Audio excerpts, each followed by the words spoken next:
মার্কিন president Donald Trump এবং Israeli প্রধানমন্ত্রী বিনিয়ামিন নেতানিয়াহুর সাম্প্রতিক উত্তপ্ত ফোনালাপকে ঘিরে নানা ব্যাখ্যা সামনে এসেছে। গণমাধ্যমের একাংশে এটিকে দুই নেতার সম্পর্কের অবনতি হিসেবে তুলে ধরা হলেও বিশ্লেষকদের মতে এটি মূলত দুই শক্তিশালী নেতার কৌশলগত মতবিরোধের বহিঃপ্রকাশ। কারণ মধ্যপ্রাচ্যের ভবিষ্যৎ নিয়ে তাদের মৌলিক দৃষ্টিভঙ্গিতে এখনো কোনো পরিবর্তন আসেনি।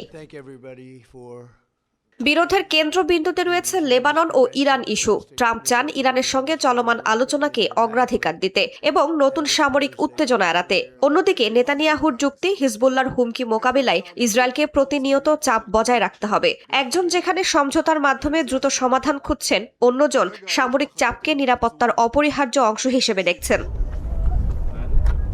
তবে লক্ষ্য কিন্তু অভিন্ন।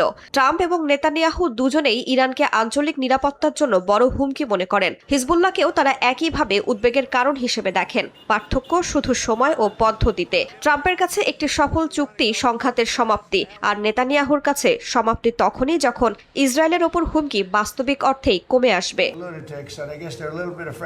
এই মতবিরোধের পেছনে রয়েছে দুই দেশের অভ্যন্তরীণ রাজনৈতিক বাস্তবতাও। যুক্তরাষ্ট্রের জ্বালানি মূল্য, নির্বাচনী হিসাব আর পররাষ্ট্রনীতির সাফল্য ট্রাম্পের জন্য গুরুত্বপূর্ণ। অন্যদিকে ইসরায়েলের নেতানিয়াহুকে দেখাতে হবে তিনি মার্কিন চাপের কাছে নতি স্বীকার করেননি এবং দেশের নিরাপত্তা নিশ্চিত করতে দৃঢ় অবস্থানে আছেন। তাই সাম্প্রতিক বাক বিতণ্ডা যতই আলোচনায় থাকুক না কেন, ওয়াশিংটন ও তেল আবিবের কৌশলগত জোটে বড় কোনো ফাটল দেখা দিয়েছে এমন ধারণা বাস্তবতার সঙ্গে পুরোপুরি মেলে না। রাইসা জান্নাত, সময় সংবাদ।